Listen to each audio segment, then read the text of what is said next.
अस्सलामुअलैकुम। Exercise 3.2 class 10th की इसको सॉल्व किया जाएगा। एक्सरसाइज 3.2 का पहला क्वेश्चन देखें।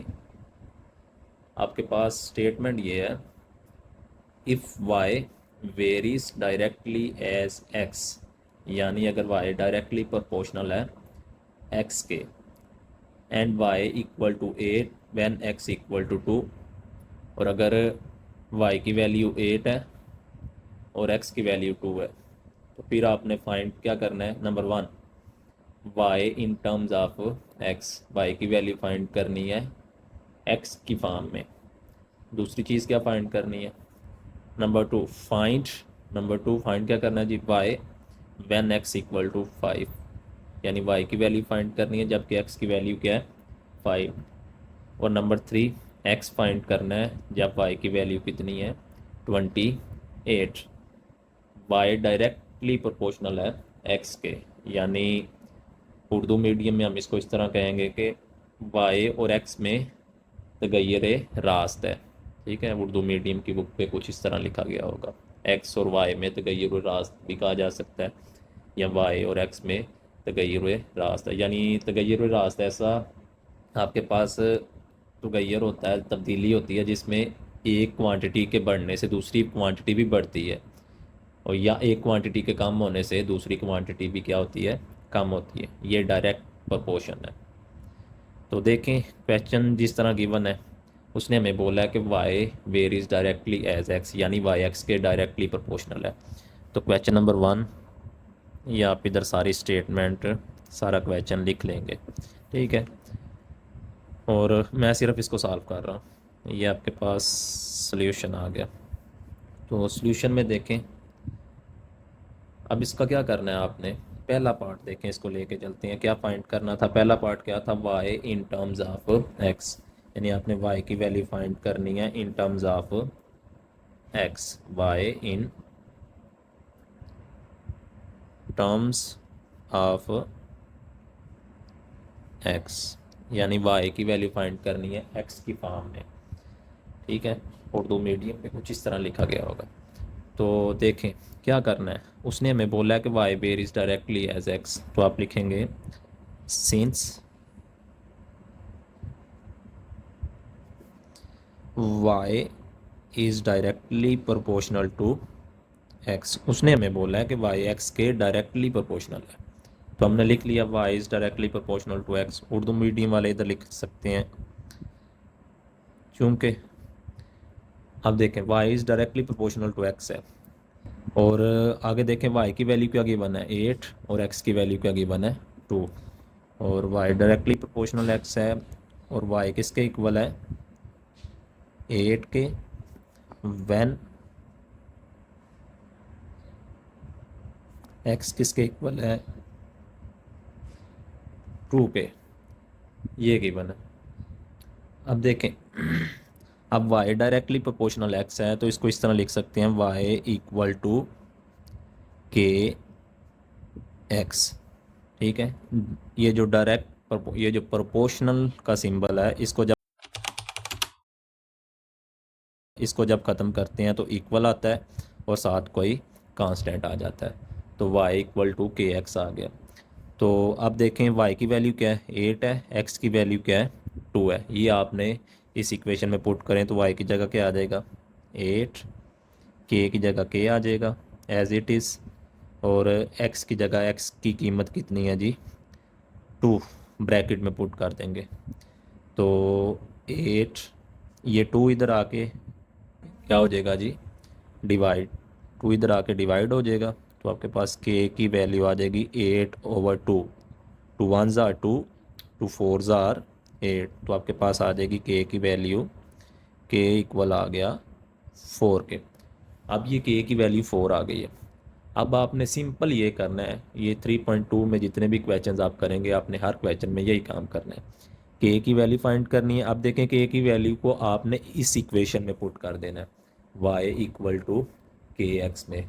इस इक्वेशन में जब पुट करेंगे तो देखें y equal to k x इस इक्वेशन में पुट करेंगे तो आपके पास क्या आ जाएगा y equal to which implies that x y equal to, k की जगह क्या आ जाएगा जी, इधर 4 आ जाएगा, तो आपके पास आ जाएगा वाई इक्वल टू 4x। यानी इस इक्वेशन में आपने के की जगह जब जो भी के की वैल्यू होगी आपने पुट कर दी, तो के की वैल्यू आपके पास 4 आई है, तो आपके पास ये आ गई y इक्वल टू 4x।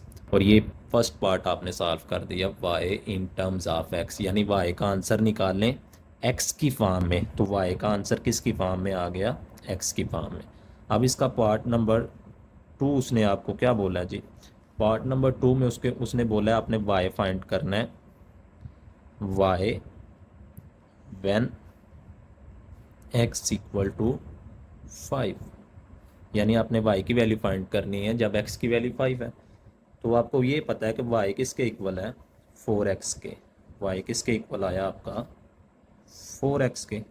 अब देखें x की जगह क्या पुट करना है, 5, y की जगह तो y ही रहेगी क्योंकि y तो आपने फाइंड करना है। y आ गया, 4 की जगह 4 आ गया, और x की जगह 5 आप पुट कर देंगे ब्रैकेट में, या मल्टीप्लाई भी लिखा जा सकता है। 4x का मतलब यही होता है 4 मल्टीप्लाई बाई x, तो मैं ब्रैकेट में लिख रहा हूँ 4 इंटू 5, तो आपके पास क्या आ जाएगा 20। तो y की वैल्यू क्या आ गई 20। तो ये सेकंड पार्ट आपने सॉल्व कर दिया, यानी आपने y की वैल्यू फाइंड करनी थी जबकि x की वैल्यू कितनी गिवन थी 5। अब देखें थर्ड पार्ट इसका, देखते हैं थर्ड पार्ट। देखें इसमें उसने क्या पूछा हुआ है, आपने फाइंड करना है x, क्या फाइंड करना है जी, x व्हेन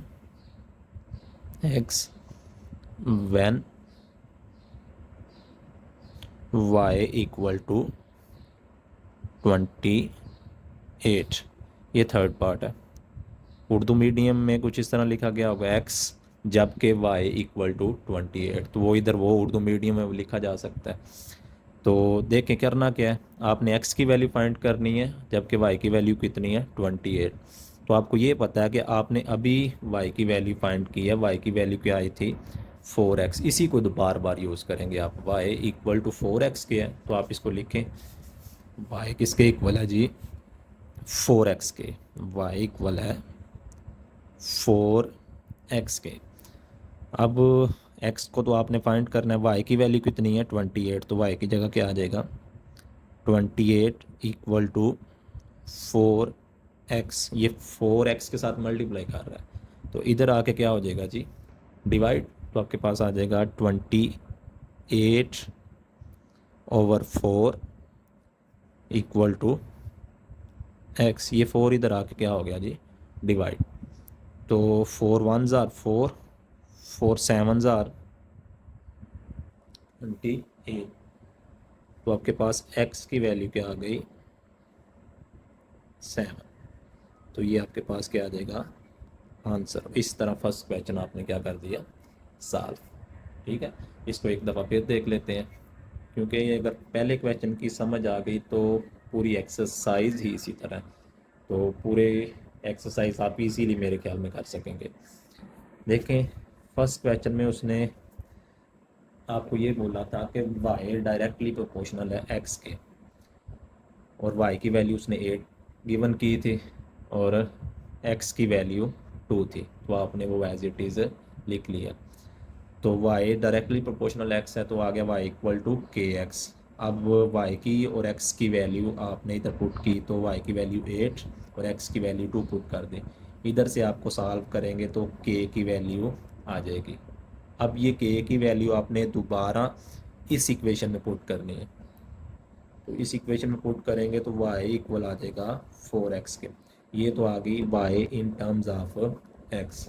ठीक है, अब दूसरा पार्ट उसने क्या बोला था आपको, y की वैल्यू फाइंड करें जब x की वैल्यू 5 है, तो आपने यही इक्वेशन दोबारा लिखनी है जो आपने फर्स्ट पार्ट में सॉल्व किया। y इक्वल टू 4x के है, तो उसको लिखा। आगे x की वैल्यू देखें कितनी 5 पुट करेंगे तो y की वैल्यू 20 आ जाएगी। अब इसका थर्ड पार्ट में उसने आपसे पूछा था कि ताकि x की वैल्यू फाइंड करें। ठीक है, x की वैल्यू फाइंड करनी थी जबकि y की वैल्यू 28 है, तो y इक्वल टू 4x, ये वही इक्वेशन आप दोबारा लिखेंगे। तो y की वैल्यू 28 पुट की, तो 4x एज इट इज़ आ गया, तो 4 इधर आकर डिवाइड कैलकुलेशन करेंगे तो आपके पास x की वैल्यू 7 आ जाएगी। ये क्वेश्चन नंबर 1 इसका कंप्लीट हो गया।